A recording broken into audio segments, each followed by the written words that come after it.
Please subscribe this channel.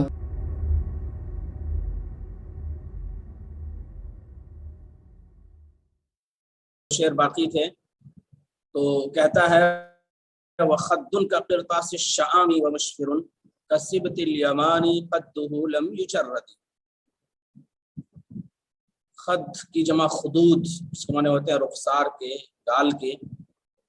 كَقِرْطَاسِ الشَّعَامِ، قرطاس کی جمع قراطیس، کاغذ کے،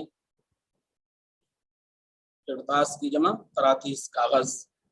الشعامی، شامی، شعامی یہ صفت ہے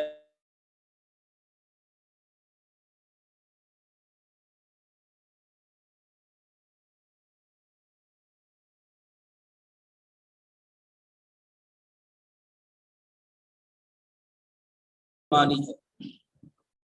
قدہ، قد یقد قدن کے معنی ہوتے ہیں کاٹنا، قد یقد قدن کے معنی ہوتے ہیں کاٹنا۔ قد سے پتہ چل رہا ہے کہ کوئی چیز ہے جو کاٹی جا رہی ہے۔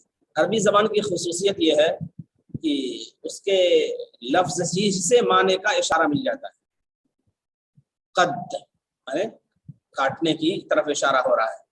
زلزلہ ہلانے والی بات ہو رہی ہے۔ دم دمہ ایسی چیز ہے جس کے ذریعے سے کہ ہلاکت کی بات کہی جا رہی ہے۔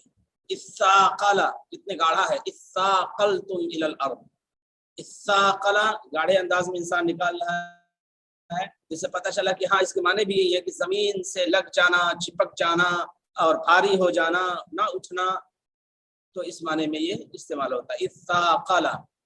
اسی کہا جاتا ہے صوتیت الالفاظ، الفاظ کی جو نغمگی ہے خود اس کے معنی کی طرف اشارہ کرتی ہے۔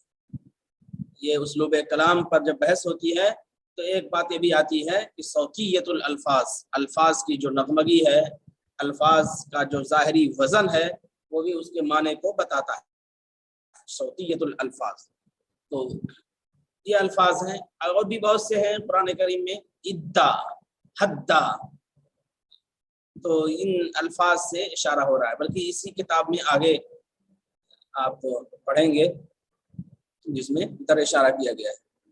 وَمِشْفَرٌ قَدُّهُ لَمْ يُجَرَّدِ، جرد یجرد التجرید معنی ہوتے ہیں ننگا کرنا، جرد یجرد التجرید ننگا کرنا، بالکل بے لباس کر دینا۔ تو کھال کو بے لباس کرنے کا مطلب یہی ہے کہ اس کے بال کو الگ کر دیا جائے اور کھال کو الگ کر دیا جائے، یہی ہے اس کو ننگا کرنا۔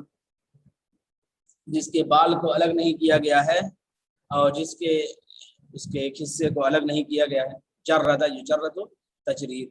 ایک لغت ہے لم یحردی، حرد یحرد التحرید کے معنی ہوتے ہیں ٹیڑھے میڑھے کاٹنا، سیدھا نہ کاٹنے کے لیے تحرید کا لفظ استعمال ہوتا ہے۔ لم یحردی، لم یجردی اور لم یحردی۔ وخد کقرطاس الشعام، اور اونٹنی کے رخسار اتنے ملائم ہیں، اتنے ملائم ہیں، اتنے نرم ہیں جیسے شامی شخص کا کاغذ، شام کے رہنے والے کا کاغذ ہوتا ہے، ملائم ہوتا ہے۔ اور اس کے رخسار، اونٹنی کے رخسار یا اس کے گال اتنے ملائم ہیں جیسے شام کے رہنے والے شخص کا کاغذ۔ ومشفر، اور اس کے ہونٹ اتنے زیادہ ملائم ہیں، اتنے عمدہ ہیں جیسے یمنی شخص کی کھال، سبت الیمانی، جیسے یمنی شخص کی کھال۔ قدہ لم یجردی، جس کا کاٹا جانا ایسا ہے کہ اس کے بال کو الگ نہیں کیا گیا ہے، جس کو اس طور پر کاٹا گیا ہے کہ اس کے بال کو الگ نہیں کیا گیا ہے۔ قدہ لم یجردی، اور اس کے ہونٹ ایسے ہیں جو اس کو اس طرح کاٹا گیا جیسے ہماری شخص کی کھال ہے، جس کو اس طرح کاٹا گیا ہے کہ اس کے بال کو الگ نہیں کیا گیا ہے، یا جس کو ٹیڑھا میڑھا نہیں کاٹا گیا، سیدھا کاٹا گیا۔ وَإِنْ شِئْتُ لَمْ تُرْقِلْ وَإِنْ شِئْتُ أَرْقَلَتْ مَخَافَةَ مَلْوِيٍّ مِنَ الْقَدِّ مُحْصَدِ۔ ارقلا کے معنی بتایا تھا میں نے کہ چلنے اور دوڑنے کے درمیان کی رفتار، چلنے اور دوڑنے کے درمیان کی رفتار. ایک چلنا ہوتا ہے جو معتدل ہوتا ہے، ایک دوڑنا ہوتا ہے. چلنے اور دوڑنے کے درمیان کی رفتار. وَإِنْ شِئْتُ لَمْ تُرْقِلْ، تیز چلنا، تیز چلنے کے معنی میں لے لیں گے. وَإِنْ شِئْتُ لَمْ تُرْقِلْ وَإِنْ شِئْتُ أَرْقَلَتْ، اور اگر میں چاہتا ہوں تو وہ تیز نہیں چلتی ہے. اگر میں چاہتا ہوں تو اتنی تیز نہیں چلتی ہے. وَإِنْ شِئْتُ أَرْقَلَتْ، اور اگر میں چاہتا ہوں تو تیز چلتی ہے، تیز دوڑتی ہے. تیز چلتی ہے اور تیز دوڑتی ہے. وَإِنْ شِئْتُ أَرْقَلَتْ، اگر میں چاہتا ہوں تو تیز دوڑتی ہے، اور اگر میں چاہتا ہوں تو تیز نہیں دوڑتی ہے. کیوں؟ مخافت ملوی من القد محصدی، مخافت ڈر سے، خافا یخافو ڈرنا. ملوی، ملوی سے پہلے صوت محذوف ہے. فصب علیہم ربک صوت عذاب، صوت کے معنی ہوتے ہیں کوڑے کے، صوت کی جمع سیات، کوڑا. مخافت صوت ملوی،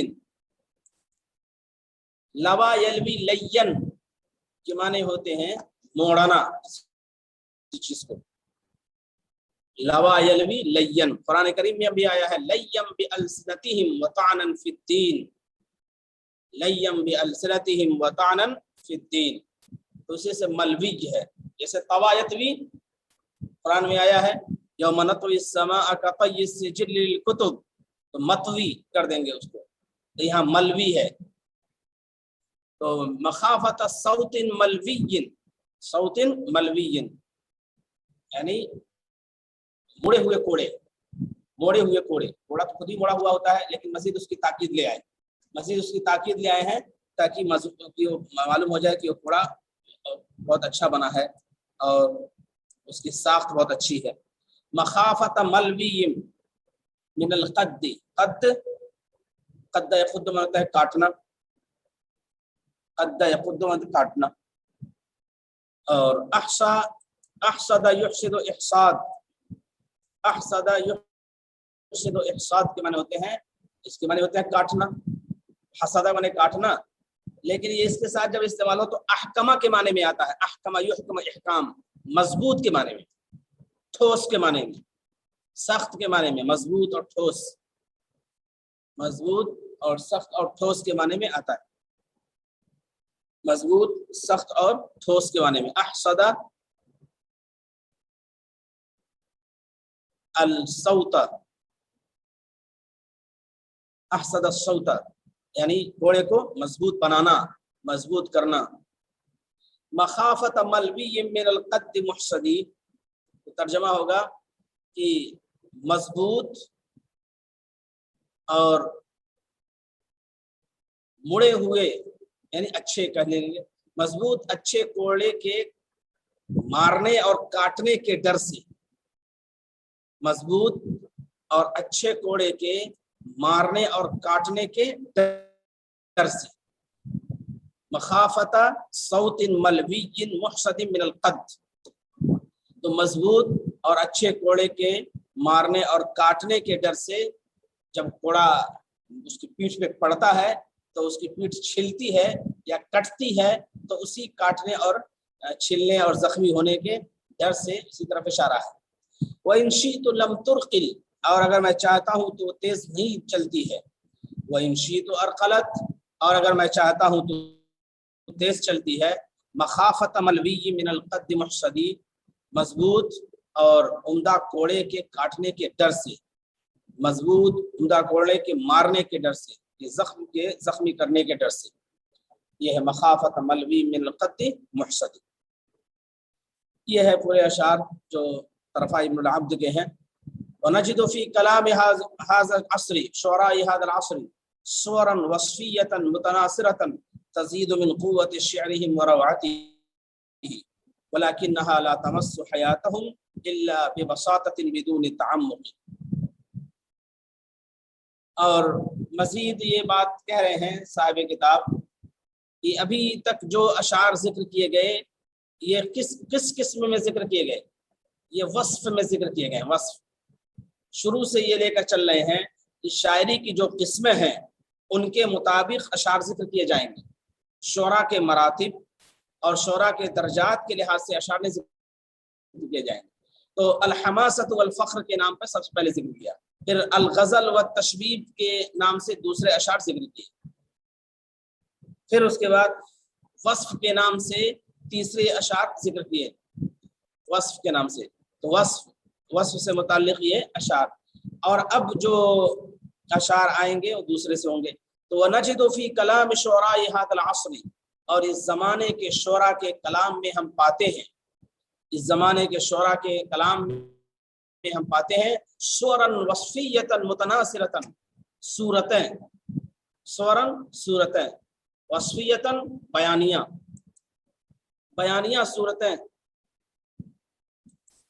بیانیہ صورتیں، متناصرتن منتشر، بیانیہ منتشر صورتیں پاتے ہیں، یعنی منظر کشی والی بہت سی صورتیں پاتے ہیں، بہت سی شکلیں پاتے ہیں، منظر کشی کی بہت سی صورتیں اور شکلیں پاتے ہیں.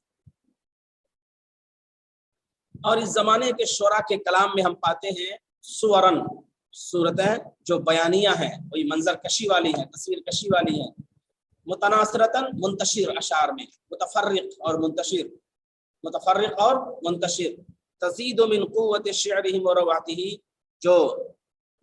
جو شکلیں یا جو صورتیں شعراء کے کلام کی طاقت میں بھی اضافہ کرتی ہیں اور ان کی دلکشی میں بھی، شعراء کے کلام کی طاقت میں بھی اضافہ کرتی ہیں اور ان کی دلکشی میں. تزید من قوت شعرهم وروعته، جو ان کے اشعار کی طاقت میں اضافہ کرتی ہیں اور دلکشی میں بھی.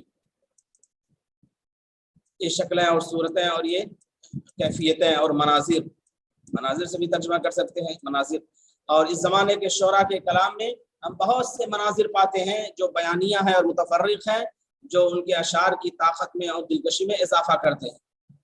وَلَكِنَّهَا لَا تَمَسُّ حَيَاتَهُمْ إِلَّا بِبَسَاطَةٍ، لیکن ان کا زندگی سے تعلق نہیں ہے، زندگی سے ان مناظر کا تعلق نہیں ہے، صرف الفاظی ہیں اگر ہیں تو. لا تمس حیاتہم، لیکن وہ مناظر نہیں دخل انداز ہوتے ہیں ان کی زندگی میں، نہیں چھوتے ہیں ان کی زندگی کو، الا ببساطہ، مگر سادگی کے ساتھ. سادگی، بساطہ کے معنی سادگی کے ہوتے ہیں. یہ مناظر ان کی زندگی میں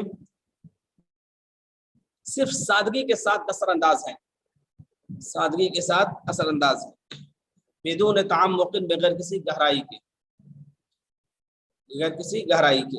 یعنی ان کا مزاج سادہ تھا اور اشعار ہی میں اگر ان کی تھوڑی بہت گہرائی آ گئی تو اس سے بھی زیادہ ان کی زندگی تھی، زیادہ گہرائی ان کے اندر نہیں پائی جاتی تھی. لیکن لا تمس حیاتہم الا ببساطہ، لیکن ان مناظر کا تعلق نہیں ہے ان کی زندگی سے مگر سادے انداز میں، بدون تعمق، بغیر کسی گہرائی کے، بغیر کسی گہرائی کے اور گہرائی کے، صرف سادے انداز میں ان مناظر کا تعلق.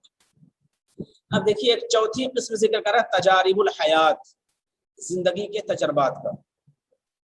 سب سے پہلے الحماسہ والفخر ذکر کیا، اس کے بعد الغزل والتشبیب ذکر کیا، اس کے بعد الوصف ذکر کیا.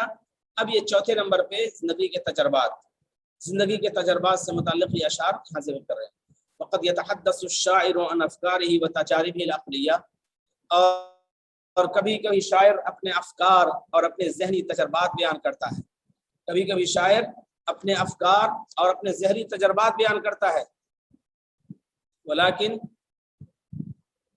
بالنفس، ہمارے کتاب میں بھی نہیں، ولیکن بسذاجۃ البدوی، لکھ دو، اس پہ لکھو، چیٹ میں لکھو، کوئی حرج نہیں، چیٹ میں لکھ دو، تشریح کر دیتے ہیں، پھر بعد میں اپنی کاپی میں لکھو.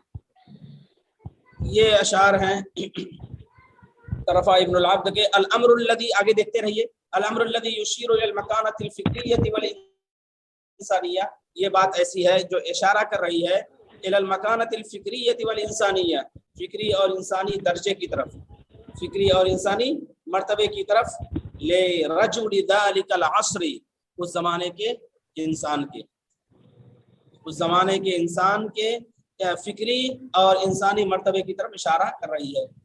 یقول طرفۃ ابن العبد، طرفہ ابن العبد کہتا ہے الابیات المذکورہ من معلقتہ، اپنے معلقہ کے مذکورہ اشعار کہتا ہے، اور جس میں زندگی کے تجربات ہیں، زندگی کے حوصلے ہیں، اور زندگی کے اتار چڑھاؤ ہیں، ان کا تذکرہ اس نے کیا ہے اور بڑے اچھے انداز میں کیا ہے. تو خلاصہ یہی نکلا کہ ایک صنف وہ ہے جو زندگی کے تجربات سے متعلق ہے اور اس سے متعلق یہ اشعار. دیکھیے لکھا ہے انہوں نے، اس سے پہلے تھا وقد يتحدث الشاعر عن افکارہ وتجاربہ، اور شاعر کبھی کبھی اپنے افکار اور اپنے ذہنی تجربات کے بارے میں بیان کرتا ہے. ولكن بسذاجة البدوی وصراحتہ، لیکن اس کے اندر بدوی شخص کی سادگی ہوتی ہے اور اس کی صراحت ہوتی ہے. سذاجہ کے معنی ہوتے ہیں سادگی، لیکن بدوی شخص کی سادگی ہوتی ہے، وصراحتہ، اور اس کی صراحت، بدوی شخص کی سادگی اور صراحت ہوتی ہے. ومصحوبة بعاطفة قوية من الفخر والاعتداد بنفسه، لیکن وہ بیان کرتا ہے، مصحوبہ کے معنی ہوتے ہیں ساتھ لے کر، صحیبہ معنی ہوتے ہیں ساتھ لینا، تو فخر کے طاقتور جذبات کو فخر کے طاقتور جذبات کو ساتھ لے کر، والاعتداد بالنفس، اور خود اعتمادی، تو فخر کے طاقتور جذبات کو ساتھ لے کر اور خود اعتمادی کے ساتھ وہ بیان کرتا ہے. مصحوبتاً، مصحوبہ کے معنی ساتھ لینا، بعاطفۃ القویۃ من فخر، فخر کے طاقتور جذبات کو ساتھ لے کر بیان کرتا ہے، والاعتداد بالنفس، اور خود اعتمادی کے ساتھ وہ بیان کرتا ہے. یہ ہے سیلف کانفیڈنس.